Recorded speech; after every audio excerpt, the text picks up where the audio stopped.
जय गुरुदेव। आजमगढ़ 29 जुलाई सन 1967। मैं आजमगढ़ पहुंचा।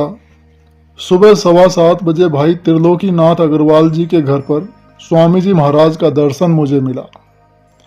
स्वामी जी महाराज बरामदे में चारपाई पर, जिस पर एक चादर पड़ी थी और एक तकिया रखा था, दीवार के सहारे टेक लेकर बैठे थे और सामने जो प्रेमी बैठे थे 10-15 लोग थे, उनसे बातचीत कर रहे थे। करीब 1 घंटे तक ऐसा ही कार्यक्रम चलता रहा। इसके बाद स्वामी जी महाराज कमरे में गए और चाय पिए। इस समय सभी लोग बाहर चले गए। फिर इसके बाद स्वामी जी महाराज बाहर आकर बैठे। एक बहन जी ने कुछ इलायची स्वामी जी महाराज को दी। श्री विश्वनाथ प्रसाद अग्रवाल बच्चा बाबू की पत्नी ने। स्वामी जी महाराज ने बड़े प्रेम से उन सभी को खाया। थोड़ी देर बाद सरकार ने सबको जाने का हुक्म दिया और कमरे में आराम करने के लिए गए।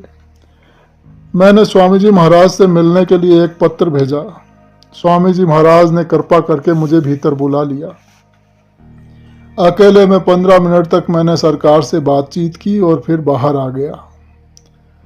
फिर 12 बजे के बाद मैं मौसी जी के घर गया तो स्वामी जी भोजन करके विश्राम कर रहे थे। मैं बच्चा बाबू श्री गिरधर भाई के साथ नीचे खड़ा था। वहाँ सत्संगी बहनें प्रसाद पा रही थीं। स्वामी जी महाराज ने सीढ़ी पर आकर पानी मांगा। पानी दिया गया। थोड़ी देर बाद हम लोग स्वामी जी महाराज के पास पहुंच गए और उनके पास बैठे। स्वामी जी से हम लोगों की तरह तरह की बातें हुई। स्वामी जी महाराज को एक बहन ने पान दिया। स्वामी जी ने उन पान के बीड़ों को एक श्री बच्चा बाबू को और एक मुझको दे दिया। स्वामी जी महाराज स्वयं नहीं लिए। हम दोनों लोगों ने उन बीड़ों को खा लिया। इसके बाद स्वामी जी महाराज ने चलने के लिए कहा। तब मौसी जी आई और सरकार से थोड़ा मौसमी का रस पीने के लिए बहुत आग्रह की।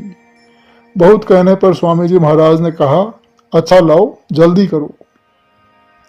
मौसी जी ने बड़े प्रेम से स्वामी जी महाराज को रस लाकर दिया और स्वामी जी महाराज ने उसे पिया। मौसी जी अक्सर बिना किसी झिझक के जिद पर अड़ जाया करती थीं और प्रेमियों के रोकने पर भी जल्दी मानती नहीं थीं। वे गुरु महाराज को वैसे ही खिलाती जैसे एक माँ अपने छोटे से बच्चे को खिलाती पिलाती है। उनके प्रेम युक्त जिद के आगे स्वामी जी महाराज को उनकी बात माननी ही पड़ती थी। ऐसा अद्भुत प्रेम मैं मौसी जी और स्वामी जी महाराज के बीच में देखा करता था। मौसी जी बूढ़ी थीं और स्वामी जी की शिष्या थीं। इसके बाद स्वामी जी महाराज लघु शंका के लिए गए। फिर स्वामी जी बाबा जी और बम्बई वाले सेठ जी के साथ भाई त्रिलोकी जी के घर गए। वहां पर स्वामी जी महाराज का फोटो लेने के लिए मैंने निवेदन किया। बहुत प्रार्थना करने पर गुरु महाराज ने आज्ञा दे दी। उस समय धूप तेज थी। दयालु स्वामी जी महाराज बाहर आंगन में तेज धूप में आकर बैठे। मैंने और गिरधर भाई ने स्वामी जी महाराज के 2 चित्र खींचे।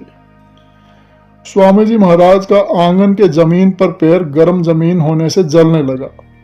हम लोगों को कैमरा सेट करने में थोड़ा समय लग ही गया था। फोटो खींच लेने के बाद स्वामी जी बोले कि फोटो क्या लिया, मेरा पैर जला दिया।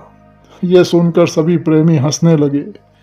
वास्तव में जितना प्रेम स्वामी जी से मिलता है वह कहीं और नहीं मिल सकता।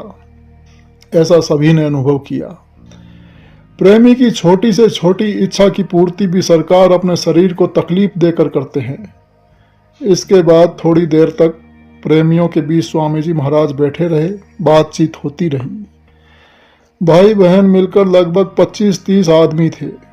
शाम को लगभग 4 बजे वहां से स्वामी जी महाराज रिक्शा से पांडे बाजार गए। तो मैं पांडे बाजार गया तो लगभग 5:30 बजे स्वामी जी महाराज का दर्शन मुझे वहां मिला। नीचे प्रेमियों के बीच स्वामी जी महाराज बैठे थे और सत्संग के विषय में, नामदान के विषय में बातचीत हो रही थी। एक अखबार के संपादक आए और उन्होंने 10 मिनट तक स्वामी जी महाराज से बातचीत की। इसके बाद स्वामी जी महाराज अपने कमरे में चले गए। इसके बाद स्वामी जी का दर्शन मुझे रात में 9 बजे के बाद भाई गोवर्धन दास जी के घर हुआ। स्वामी जी ने वहां भोजन किया। इसके बाद स्वामी जी महाराज बाबा जी श्री प्यारे लाल जी पाठक और बम्बई वाले सेठ जी के साथ पांडे बाजार चले गए। बरसात से बहुत कीच काच हो गया था। जय गुरुदेव।